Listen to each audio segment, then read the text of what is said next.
Hai sahabat, kembali lagi dengan saya Mimin channel Sejarah Kita Dulu. Channel ini membahas sejarah di masa lampau. Tujuannya adalah supaya kita meningkatkan rasa nasionalisme, menghormati, dan menghargai jasa pahlawan yang telah gugur. Selain itu, channel ini juga membahas sejarah daerah, dikarenakan, pada masa era globalisasi masyarakat enggan atau tidak tahu sejarah daerah masing-masing. Jadi, Mimin juga membuat video mengenai sejarah daerah juga.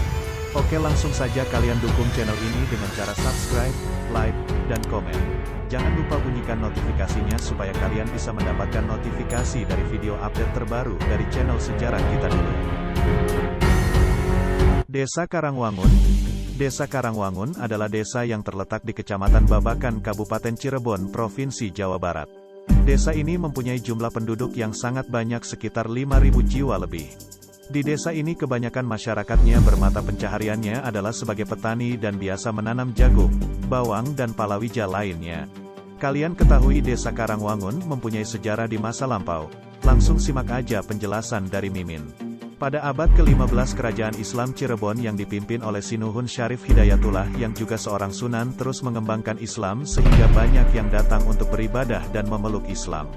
Merupakan kerajaan di Pamekasan, Madura, yang dipimpin oleh Raja Baratajaya yang merupakan seorang Buddha yang sangat terkenal dan memiliki banyak pengikut. Namun salah satu anak buahnya bubar dan pindah ke Cirebon untuk memeluk Islam. Melihat keadaan tersebut, Prabu Bratajaya timbul amarahnya, kemudian mengirim surat agar Cirebon setor upeti ke Pamekasan. Cirebon tidak mau disebut sebagai kerajaan bawahan kerajaan Pamekasan. Tindakan Cirebon yang demikian artinya bersiap-siap untuk menerima serbuan dari Prabu Bratajaya. Sinuhun Sultan Cirebon menemui Mbah Kuwu sebagai penasehat di Lemah Wungkuk untuk mengadakan musyawarah dalam menentukan tindakan selanjutnya untuk mengatasi serbuan Prabu Bratajaya. Hasil musyawarah dan atas nasihat Mbah Kuwu, maka Sinuhun agar menugaskan kepada Ki Gede Penganjang yang bernama Langkalam. Sinuhun datang ke Penganjang dan membicarakan kedatangannya kepada Langkalam dan Langkalam menyanggupi dan berangkat ke Madura untuk adu kesaktian dengan Prabu Bratajaya. Langkalam berhasil diberi hadiah daerah Gebang dan putri dari Sultan Cirebon. Langkalam pamit menuju Gebang dari Cirebon menuju Kanci terus ke selatan lewat Sindang Laut, Karangsembung, Karangwareng terus ke timur sampai Jati Piring. Karena merasa lelah, Langkala istirahat. Sambil istirahat ia menanam biji asem dan jadilah asem paying terus berangkat lagi naik kuda sehingga sampai Cibogo terus ke selatan. Pada saat itu turun hujan hingga jalan menjadi belet-lelet. Daerah ini akhirnya dinamai Desa Walet. Dari Walet menuju ke arah timur dan selanjutnya ke arah utara. Pada saat itulah Langkalam menjumpai petani dan beliau memberi pengarahan. Bersama istrinya Putri Sultan Cirebon beristirahat. Tempat di mana Langkalam beristirahat diberi nama Paguaran, sekarang Pabuaran. Kemudian Langkalam meneruskan perjalanan menuju Gebang dan membuat keraton dan menjadi raja dengan gelar Sutajaya Sutamber atau Sutajaya Wiranpas. Keberadaan keraton Gebang terdengar sampai ke wilayah Mataram. Seorang murid Sultan Cirebon bernama Sutajaya Kentol yang berada di Mataram merasa khawatir dengan berdirinya keraton Gebang adalah merupakan saingan keraton Cirebon.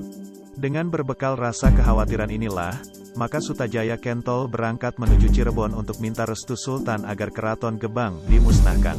Kehendak Sutajaya Kentol mendapat restu Sultan Cirebon. Kemudian Sutajaya Kentol menuju Gebang untuk menggempur keraton Gebang. Akan tetapi maksud dari Sutajaya Kentol telah diketahui oleh Sutajaya Sutamber. Hanya dengan tepakan telaah tanah, maka musnahlah keraton yang telah dibangunnya. Kedatangan Sutajaya Kentol di Gebang di atas sebuah sasak jembatan, hanya mangu-mangu saja, dirinya merasa terbengong-bengong di sekelilingnya. Keraton Gebang yang semula berdiri megah, kini telah musnah. Tempat tersebut kemudian dikenal dengan nama Sasak Karangmangu dan berkembang menjadi sebuah desa Karangwangun. Pada masa berikutnya ada Gubernur Jenderal Belanda mengenai Daupun, penyatuan wilayah, bagi desa-desa yang terhubung.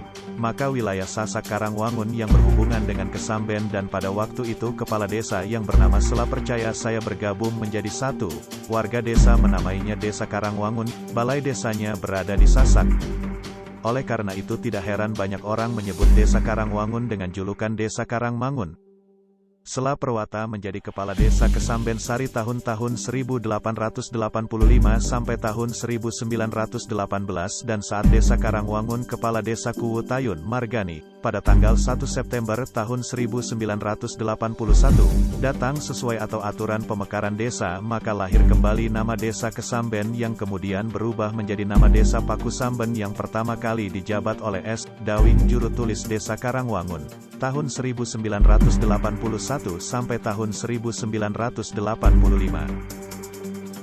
Itu adalah sejarah Desa Karangwangun. Pesan Mimin Jas Merah, jangan sekali-kali melupakan sejarah. Saya dari Mimin Channel Sejarah Kita Dulu pamit undur diri, jangan lupa tonton video sejarah selanjutnya.